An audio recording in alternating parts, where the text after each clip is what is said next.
Assalamualaikum warahmatullahi wabarakatuh. Perkenalkan, nama saya Febrian, program studi manajemen bisnis syariah. Baik, mungkin langsung saja di sini saya akan mereview kembali kesimpulan-kesimpulan setiap kelompok.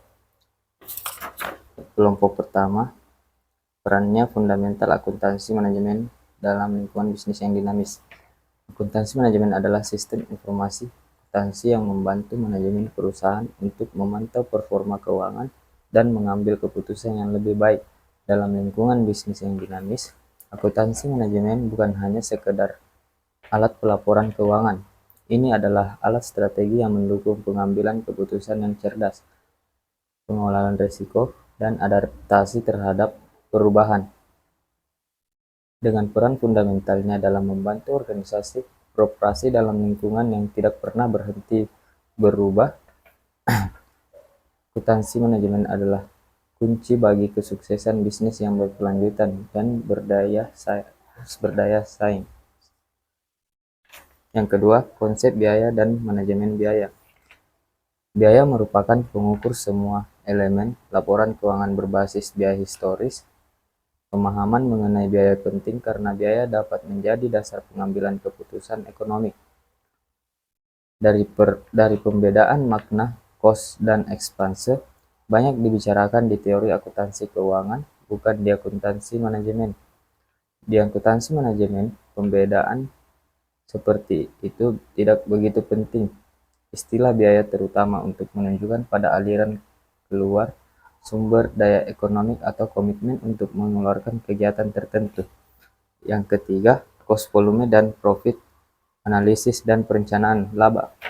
Berdasarkan hasil pembahasan yang telah dilakukan, maka bisa ditarik kesimpulan bahwa cost volume profit analisis adalah suatu alat yang menyediakan informasi digunakan dalam perencanaan dan pengambilan keputusan berkaitan dengan perilaku, biaya, volume, dan laba.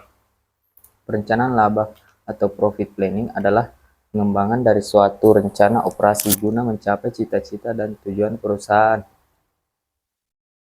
Laba memiliki peran penting dalam perencanaan karena tujuan utama dari suatu rencana adalah laba yang memuaskan.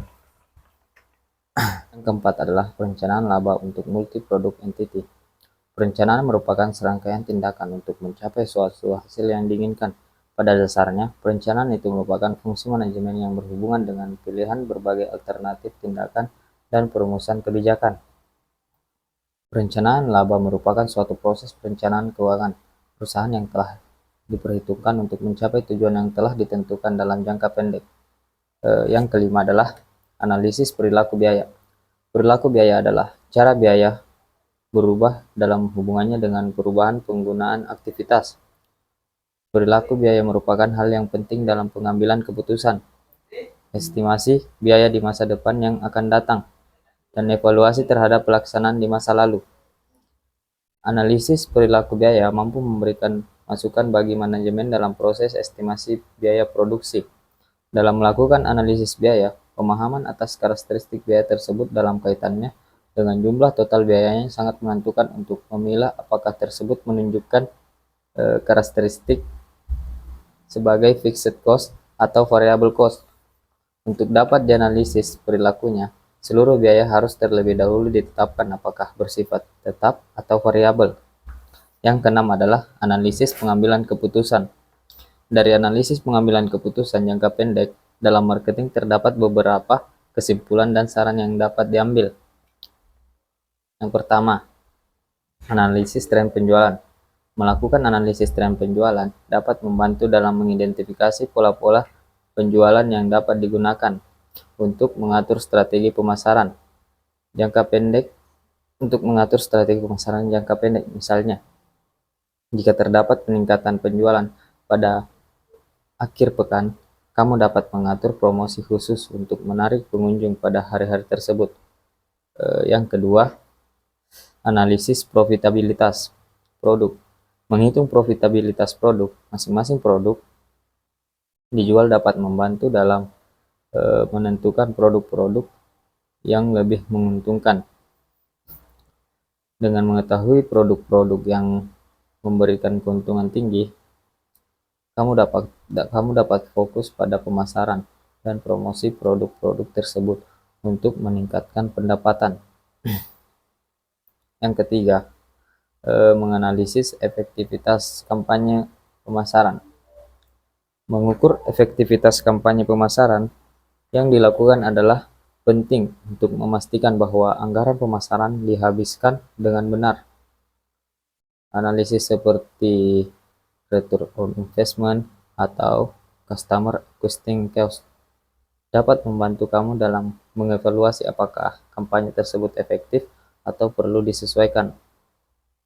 Yang keempat adalah segmentasi pasar. Mengenal dan memahami segmentasi pasar dapat membantu dalam menentukan target audiens yang tepat untuk produk atau layanan yang ditawarkan. Dengan mengidentifikasi segmentasi pasar yang paling potensial, kamu dapat mengarahkan upaya pemasaran jangka pendek ke segmen tersebut untuk meningkatkan konversi dan penjualan. Baik, mungkin itu saja. Lebih dan kurangnya mohon dimaafkan. Wassalamualaikum warahmatullahi wabarakatuh. Terima kasih.